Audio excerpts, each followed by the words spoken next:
గణేశాయ నమః. శ్రీ సరస్వత్యై నమః. శ్రీ గురుభ్యో నమః.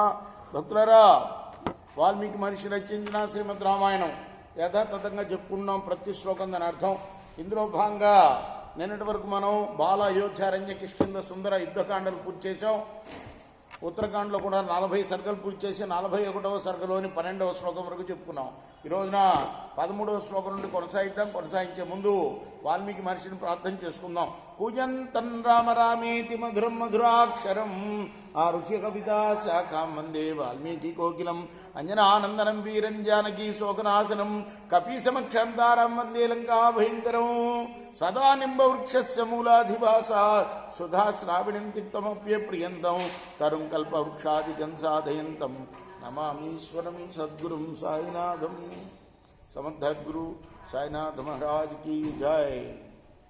లాజైశ్చైవ తథా పుష్పై ధూపైశ్చైవ సుగంధిభిః పూజయిత్వా మహాబాహో రాఘవ పుష్పం తదా గమ్యతామితి చోవాచ ఆగచ్చత్వం స్మరేయత. చెప్పుకున్నాం మనం. రాముడు అందరినీ ఎక్కడి వాళ్ళని అక్కడ పంపించే సందర్భంలో పుష్పక విమానాన్ని కూడా అది కుబేరుడిది కాబట్టి కుబేరుడి దగ్గరికి పంపించాడు. కానీ కుబేరుడు మాత్రం దాన్ని స్వీకరించకుండా ఇది రావణుని జయించి రాముడు పొందింది కాబట్టి రాముడి దగ్గర ఉండటమే మంచిదని పుష్పక విమానానికి చెప్పి పుష్పక విమానాన్ని పంపించాడు. అది ఆకాశంలో నిలబడి రాముడిని ప్రార్థించింది, అయ్యా ఇది జరిగిన విషయం, కుబేరుడు నన్ను స్వీకరించలేదు, నీ దగ్గరే ఉండమన్నాడు అంటే దానికి ఒప్పుకున్నాడు. స్వాగతం పలికాడు రాముడు. అప్పుడు ఆ పుష్పకాన్ని లాజలతోటి, పువ్వులతోటి, ధూపంతో, సువాసన ద్రవ్యాలతోటి పూజించి నువ్వు ప్రస్తుతం వెళ్ళిపో, నేను ఎప్పుడు స్మరిస్తే అప్పుడు వద్దువుగాక నువ్వు అన్నాడు. సిద్ధానాంచగతౌ సౌమ్య మా విషాదేన యోజయ ప్రతిఘాతస్య తేమా భుజ్యదేశం గచ్చతో దిశ. ఎప్పుడు కూడా నువ్వు ఆకాశంలో ఎగిరేటప్పుడు సిద్ధులు సంచారం చేస్తుంటే వాళ్ళకు అడ్డు తగలకు, నువ్వు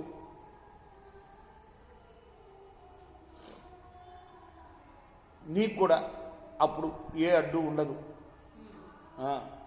ఏవమస్థితి రామేణ పూజయిత్వా విసర్జితం అభిప్రేతాం దిశం దిశం తస్మాత్ ప్రాయతత్ పుష్పకం తదా. రాముని చేత పూజింపబడిన ఆ పుష్పక విమానం అలానే గుగాకాని పలిగి ఆ ప్రదేశం నుండి తనకిష్టమైన దిక్కుకు వెళ్ళిపోయింది.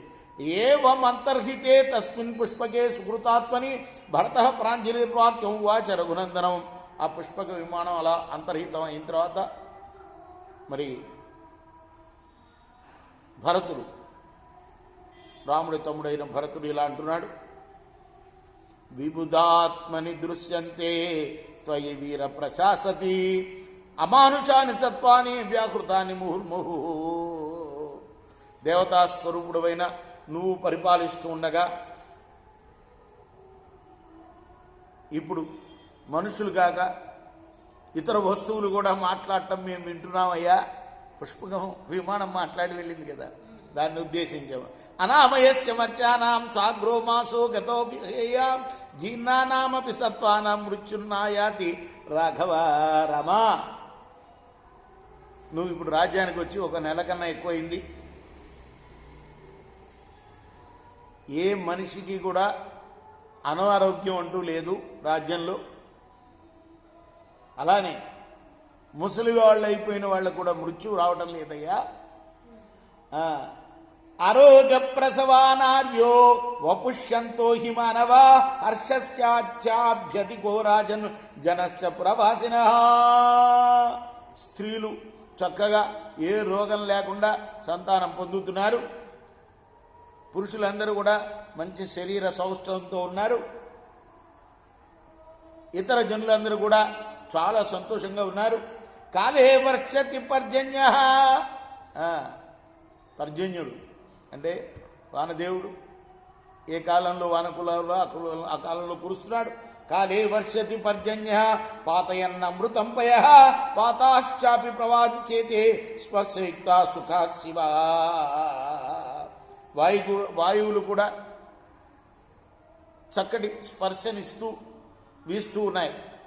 అంటే గాలి దుమారాలు అటువంటివి ఏం లేకుండా చక్కగా వాయువు కూడా వీస్తుందయ్యా. ఈదృశో నశ్చిరం రాజా భవేది నరేశ్వర కథయంతి పురే రాజను పౌరా జానపదస్తథా.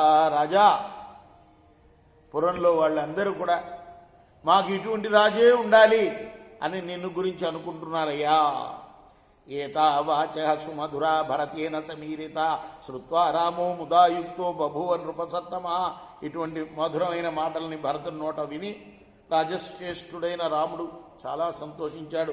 ఇచ్చార్షే శ్రీమద్ రామాయణే ఆదికావ్యే ఉత్తరకాండే 140 సర్గ. ఇది వాల్మీకి ఋషి ప్రోక్తము ఆదికావ్యమైన శ్రీమద్ రామాయణంలోని ఉత్తరకాండలోని 41వ సర్గ. రేపు మనం 42వ సర్గని ప్రారంభం చేసుకుందాం. కృష్ణార్పణమస్తు. సాయి కృష్ణ.